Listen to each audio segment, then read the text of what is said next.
पडरौना के पूर्व सांसद और कांग्रेस के कद्दावर नेता कहे जाने वाले आरपीएन सिंह ने आज कांग्रेस पार्टी से इस्तीफा दे दिया है और इसके साथ ही भारतीय जनता पार्टी का दामन थाम लिया है।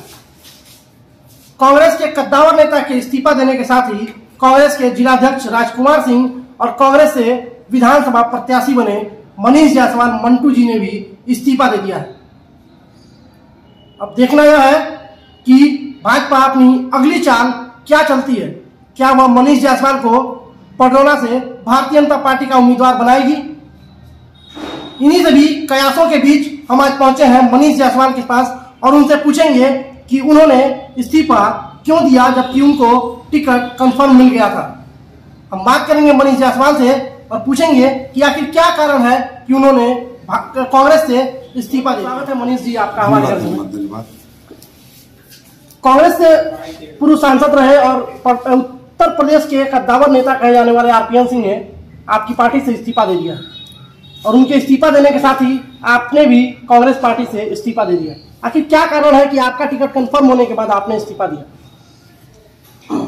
मुझको कांग्रेस पार्टी में आज से काफी दिनों पहले कुंवर आरपीएन सिंह जी के नेतृत्व में मैंने कांग्रेस पार्टी की सदस्यता ली थी।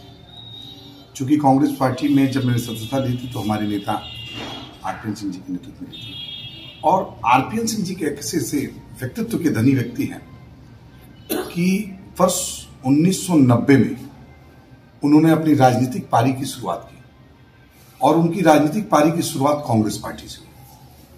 32 सालों से वो कांग्रेस पार्टी में 2022 तक बने हुए हैं। इस पार्टी में उन्होंने जब पूरी देश में पूरे उत्तर प्रदेश में उथल पुथल था, तमाम उनको प्रलोभन मिले, पीछे की सरकार बनी, टूट फूटी कांग्रेस के तमाम बड़े बड़े दिग्गज नेता टूटे, किंतु आरपीएन सिंह एक ऐसे शख्स थे जिन्होंने कांग्रेस पार्टी का दामन नहीं छोड़ा। वो विपक्ष में रहना मंजूर किए, 3 बार विधायक में होने के बाद भी वो सत्ता के लालच में कभी उन्होंने दल नहीं छोड़ा। जब वो पद पे नहीं थे तो उनको कांग्रेस पार्टी ने तमाम जिम्मेदारियां दी। छत्तीसगढ़ के चुनाव का अभियान का जिम्मेदारी दी, झारखंड का चुनाव जहां पर कांग्रेस पार्टी को भी अस्तित्व में लाकर और वहां कांग्रेस पार्टी के गठबंधन की सरकार बनाई गई। ये कुशल नेतृत्व की क्षमता कुंवर आरपीएन सिंह की है। कुंवर आरपीएन सिंह एक ऐसे व्यक्तित्व जिन्होंने कभी उनके ऊपर कोई आरोप नहीं लगे। उनको इस समाज में एक अच्छी राजनीति की व्यक्तित्व के रूप में उनको देखा गया। उनको तमाम इसके पहले भी दलों से ऑफर आए कि आप कांग्रेस पार्टी छोड़ दीजिए, किंतु कभी उन्होंने छोड़ा नहीं।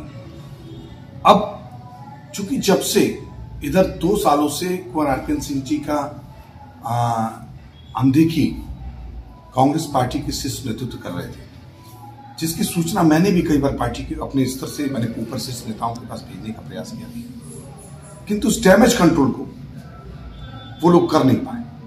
और जब इतने बड़े कद्दावर नेता का सम्मान जब पार्टी नहीं बचा पाएगी तो हम लोग तो सेना के सेनापति की सेना है, तो सेनापति जब चला जाएगा तो सेना लड़ाई लड़के क्या करेगी। तो अपने सेनापति की जब उन्होंने भारतीय जनता पार्टी में ज्वाइन कर दिया, अपने कांग्रेस पार्टी से इस्तीफा दिया, तो उनके चूंकि अभी मेरी वार्ता नहीं हो पाई उनसे, उन्होंने इस्तीफा दिया।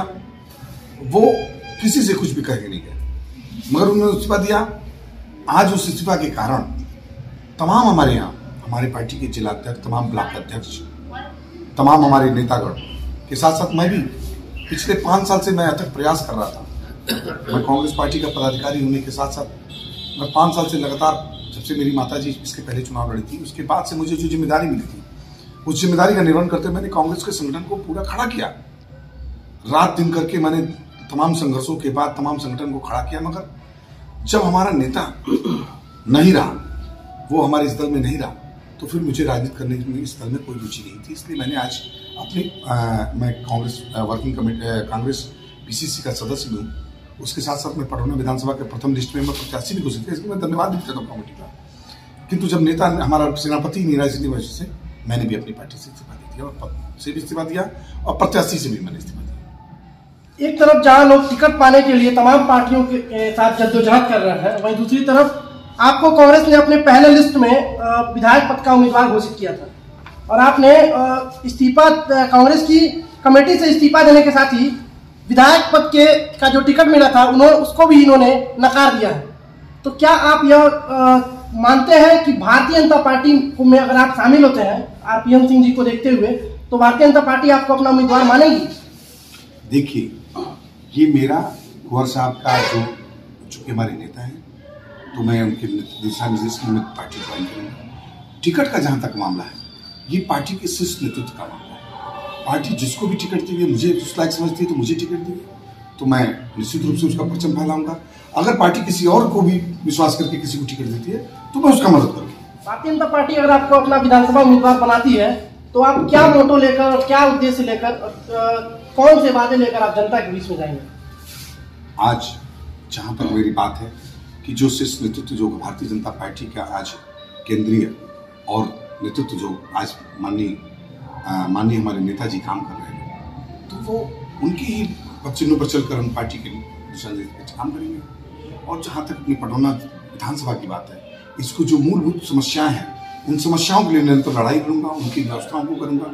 चाहे सड़कों का मामला हो, जो आज पिछले काफी दिनों से खराब पड़े हुए सड़कों का मामला है, बिजली व्यवस्था है, शिक्षा केंद्रों का मामला है, उच्च शिक्षा की कोई व्यवस्था नहीं है, इसके अलावा बाईपास सड़क का मामला है, हमारे बस स्टैंड का मामला है, तमाम ऐसे मामले हैं। हमारे यहाँ एक भी इंजीनियरिंग कॉलेज नहीं है। इन सब व्यवस्थाओं को लेकर मैं पटौना विधानसभा की समस्या की सेवा करूँ। कांग्रेस का विधायक उम्मीदवार होने के बाद जब आप जनता के बीच में गए तो आप भाजपा और सपा की बुराइयों को गिनाते होंगे, लेकिन अभी अगर भारतीय जनता पार्टी आपको अपना उम्मीदवार बनाती है तो आप जनता के बीच में जब दोबारा जाएंगे तो आप कांग्रेस, सपा और बसपा की बुराइयों को गिनाएंगे। तो इस समीकरण के साथ जनता आपको कितना स्वीकार करेगी, ये क्या मानते हैं आप? मेरे राजनीतिक भाषणों में आप जाएंगे, जब मैंने राजनीतिक मंच लगाया तो मैंने पटौना में सबसे बड़ा जो विरोध किया, मैंने जो लोगों को समस्याओं का विरोध किया, हमारे वहाँ आप पटौना शहर की दुर्दशाओं का विरोध किया, तो उसके जिम्मेदार आप पटौना शहर में जो आज हमारे विधानसभा का जो नेतृत्व किया जिन्होंने, वो उसके जिम्मेदार है। आप पता कर लीजिए, यहीं पर बगल में खट्टा विधानसभा में गन्ने का मुआवजा मिला सूखे का, किंतु पटौना विधानसभा में गन्ने का मुआवजा नहीं मिल पाया, जबकि वहां तो भाजपा का विधायक था।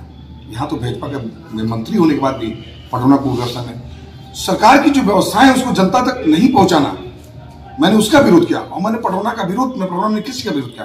पटौना मैंने आम जनता से बाहरियों का विरोध किया, जो बाहरी जनप्रतिनिधि चुन के जाते हैं और बाहरी जनप्रतिनिधियों के द्वारा जो शोषण हमारे क्षेत्र के लोगों को आता है, मैंने उसका विरोध किया। आपको क्या लगता है जनता आपको इस बार विधायक बना देगी? क्योंकि आप पिछली बार भी प्रत्याशी रह चुके हैं, तो इस बार आपको क्या लगता है जनता इस बार आपको विधानसभा भेजेगी या नहीं? अगर भारतीय जनता पार्टी के लोग, भारतीय जनता के शीर्ष नेतृत्व कुंवर आरपीएन सिंह जी ने मुझे आशीर्वाद दिया, तो पटौना की चप्पे चप्पे से आप वाकिफ हैं। वहाँ का हर व्यक्ति मुझसे जो संबंध है लोगों से, वो जाति धर्म के रिश्ते से उठकर आम आदमी जानता है कि मैं जनता की सेवा करता हूँ और मैं विगत पिछले 15 साल से मैं जनता के बीच रहता हूँ और जनता का विश्वास अपने इस मनीष जायसवाल पर है और उस विश्वास के दम पर मैं चुनाव जीत के दिखाऊंगा। बहुत बहुत धन्यवाद मनीष जी हमारे साथ जुड़ने के लिए। हमारे साथ थे कांग्रेस के पूर्व नेता मनीष जायसवाल मंटू, जो कि कांग्रेस से विधानसभा के प्रत्याशी भी रह चुके हैं।